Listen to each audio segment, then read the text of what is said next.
My name is Emily. I am currently 43 years old. My husband, John, who was the same age as me, passed away from a heart attack 2 years ago. His departure was truly sad. We as a couple were not blessed with children. It was a long and painful situation. There are times when I felt guilty because John, who loved children, couldn't have won. When I expressed my feelings of inferiority, he firmly taught me, even if we don't have children, we can live happily. It's fine if it's just the two of us having fun together. From then on, we as a couple decided to strengthen our bond and share happy moments. Despite that, a change came to our lives. Just when we thought things were looking up, I experienced the loss of my beloved husband and was enveloped in loneliness. In this harsh reality, I ended up living alone under the same roof with his mother, with whom I often clashed. We lived together. John's father was now around due to their divorce. The fact that our home was a two-family dwelling was the only saving grace. However, she started to frequently visit, possibly because she missed her deceased son. I felt concerned by my mother-in-law, who was domineering and often made sly remarks of being against you being with my son from the start. "What do you mean by that?" I asked. "It's because he married a woman like you that John died." "You should pay for it," she said. "You've told me this multiple times, but are you suggesting that I am to blame?" I replied. "He probably got sick because you couldn't manage his diet. I bet your seasoning was too rich. The fact that he gained weight after marriage proves it," she continued. "It's true that John gained weight after our marriage, but he always said the food was delicious and ate it with joy every day. John has a kind soul. He would accept it even if the food wasn't good without complaining," I defended. "If you had been more attentive to his health, this wouldn't have happened," she insisted. These words, certainly told to me by my mother-in-law before John's funeral 2 years ago, were a huge shock.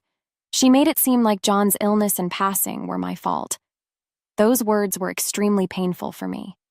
Even if it wasn't true, being told the same thing every day affected me mentally, making it a very difficult time. For my mother-in-law, Joe must have been the most important presence she could imagine. How painful the sudden and too early departure of her beloved son must have been. I could understand her inability to control her emotions. However, her attacks on me escalated day by day, and I never doubted that something like that would happen at the time. "Because of you, my precious son is no longer here. Were you aiming for his insurance money from the start?" she accused. "That's just not true. We as a couple wanted children and were working hard on it, even visiting hospitals. The idea of aiming for insurance money is ridiculous," I refuted. "Every day without John is unbearable for me. I can't possibly act like you soon, can I? Why can you say such cruel things? It would have been better if you were gone instead. Why did Joe have to go through this?" I pleaded. "These words are too much. I can't see my son anymore. What would John think if he heard what you just said? Blaming me won't bring John back. Joe was a calm and admirable son. He worked so hard. Why did he have to meet such an end? It would have been better if you were gone instead," she lamented. "There's a limit to everything. There are things you can and cannot say," I reminded her. "I'm just talking to myself. I'm just saying what I've been thinking. It has nothing to do with you," she dismissed. "In the end, what do you want to say?" I asked. "Move out," she demanded. "Why should I move out? Living with you makes me feel like going crazy. I won't say tomorrow, but please leave this house as soon as possible. As of John's passing, the ownership of this house should be mine," I asserted. "Now that John is gone, you think the insurance money and the house are all yours, right? You're unbelievable. I didn't know that there is insurance money involved. When she found out about the insurance payment after his death, it seems to raise suspicions in her mind. She appeared to believe that I had caused John's death to get the house and insurance money, and no matter how much I tried to explain, she wouldn't understand. I fell at my limit with the situation. Living with her was becoming increasingly difficult, and my days were mentally taxing. Here's what happened the next day. "You must be living comfortably without a home look and with a lot of insurance money coming in, not even having to work. Is that why you came here today to say such things?" "No, it's such a tricky way to respond. I can't stand the constant snight remarks. I understand that you're grieving over John, but it's not fair to take it out on me. I too miss him terribly and feel lonely. Really, don't make me laugh. With a house and money, isn't everything just perfect for you playing the good wife act or you? I don't want to hear such things. We struggled with not being blessed with children, but I loved John and always hoped for us to share many happy moments together. It's impressive how you can say such things with all the freedom, money, and everything going your way. Isn't like just perfect? That's so cruel.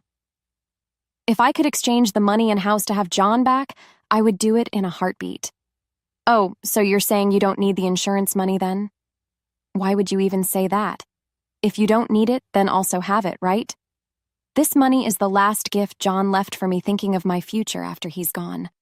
I want to cherish the sentiment. What a shameless woman you are. At this point, I felt it was detrimental for both of us to continue living together. So I mustered the courage to make a proposal I have been contemplating for a while. Can we end this lifestyle? What do you mean? Every day we argue, and it's just hard on both of us. I think it's difficult to continue living together. That would be best. Please find a place and move out soon. You're the one who should move out. This house is under my name.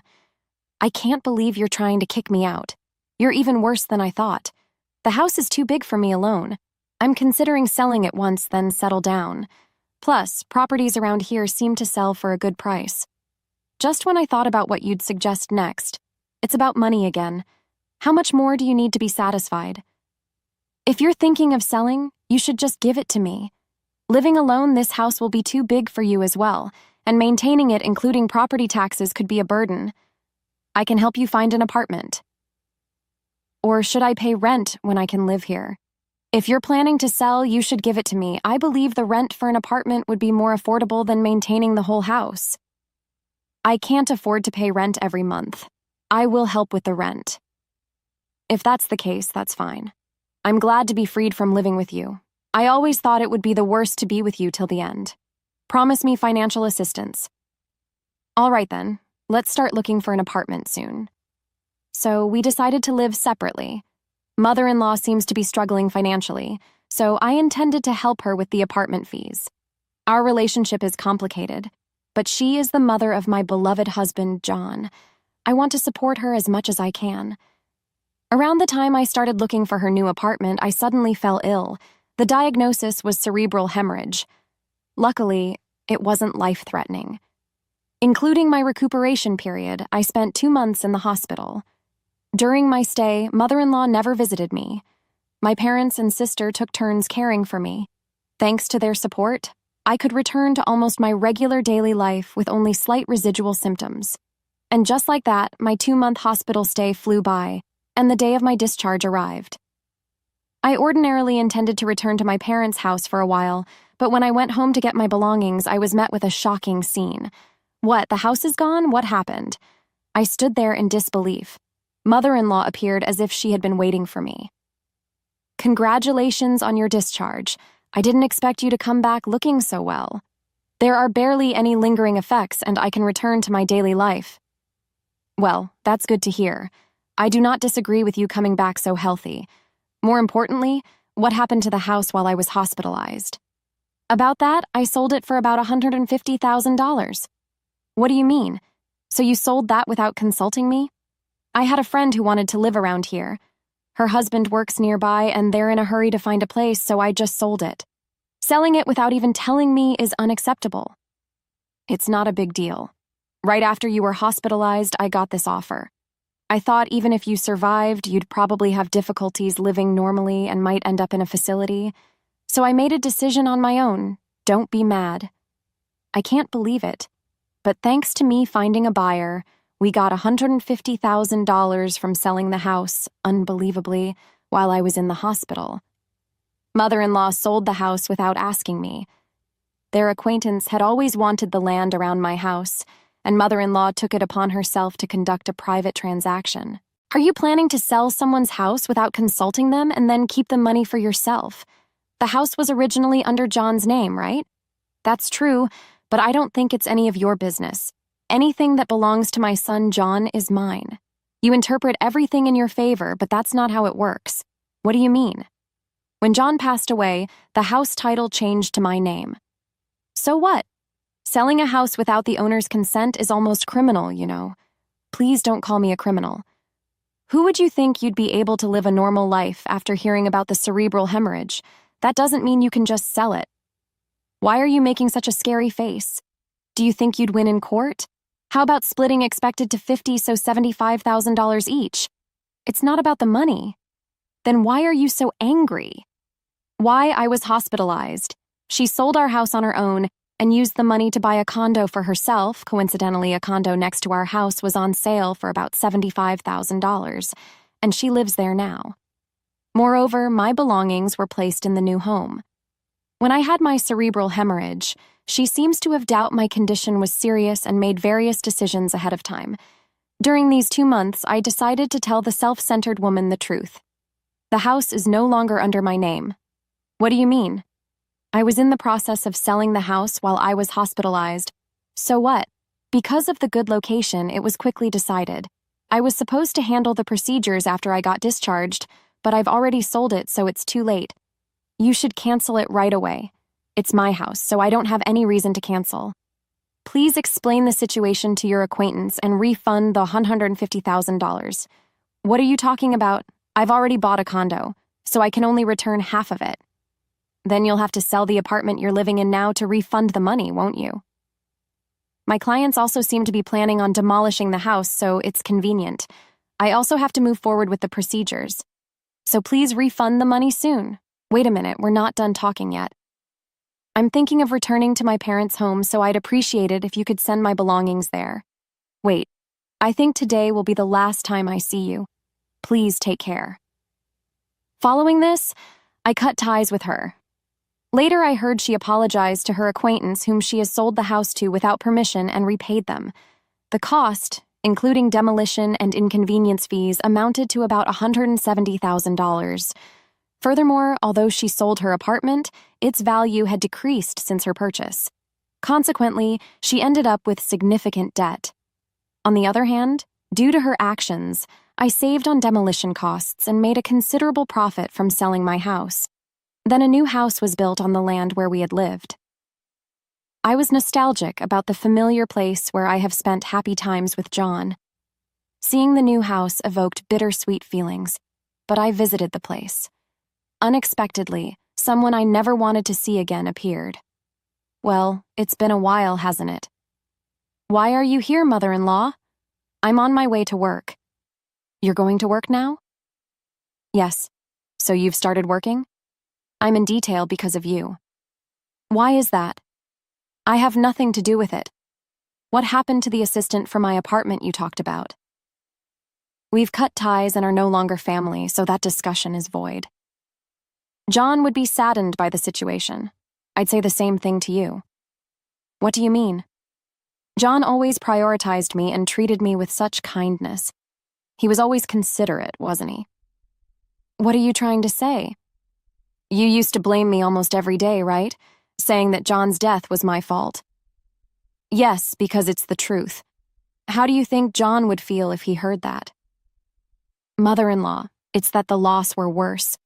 John built a multi-generation house for us because he was worried about you. Did he? Yes, he did. Don't you think John would be saddened to know that you saw the house he built with so much love and kept the money for yourself? You're being sarcastic.